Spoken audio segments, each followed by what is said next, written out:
یہ بے شرم اس کو یہ احساس نہیں تھا کہ جب اس کی جوتے اس کو ذلیل کر رہے تھے پاکستان کا میڈیا بھی، اور فوج کے جب یہ کام پورے نہیں کر پا رہا تھا، اور جب اس کے کورٹ مارشل اور دیگر چیزیں ہوئی، الغرض یہ کہ انہی کے پیرول پہ ہے، تو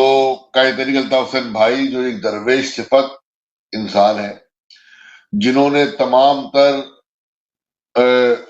حالات کے باوجود اور ماضی کے تجربات کے باوجود عمران خان اور پی ٹی آئی پہ جب ظلم ہوا، یا اور وہ یوٹیوبر جن پہ دنیا میں کہیں بھی ظلم ہوا ان کی آواز پہ بندش کی گئی، ان کے لیے آواز اٹھائی، لیکن یہ ایک ذہنی مریض، ایک شومنسٹ آدمی ہے، جس کے ذہن میں پتہ نہیں اس کے کون سی خناس ہے، اس کے دل میں کون سا بغض ہے۔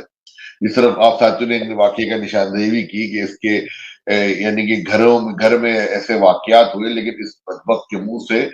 ان تنظیموں کا نام نہیں نکلا جو اس کے گھر کے لوگوں کے قتل میں ملوث تھے، جو اخبارات میں جو رپورٹ ہوئے لشکر جنگی، اور لیکن لگتا ایسا ہے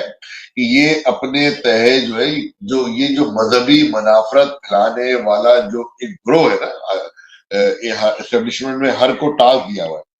تو یہ جو ہمارے اہل تشیع حضرات اور اہل تشیع بھائی ہیں، اور یہ بظاہر اپنے آپ کو سو کالڈ جو ہے اہل تشیع بنتا ہے، یہ ان کے لیے بھی پیغام ہے کہ یہ ان کی صفوں میں رہ کے مجالس میں جاتا ہوگا، دیگر اور رسومات میں جاتا ہوگا، لیکن یہ کام جو ہے نا، یہ جہادی ایلیمنٹس کے لیے کرتا ہے، یہ مذہبی منافرت کرانے، کیونکہ اس کے منہ سے، اس کی دلائل ہے نا، اس کے منہ سے ایک دفعہ بھی اس کی بہنوئی کے قتل میں ملوث لوگوں کا نام نہیں نکلا، تو اس کا ایجنڈا اور اس کا ٹاسک سامنے آ جاتا ہے۔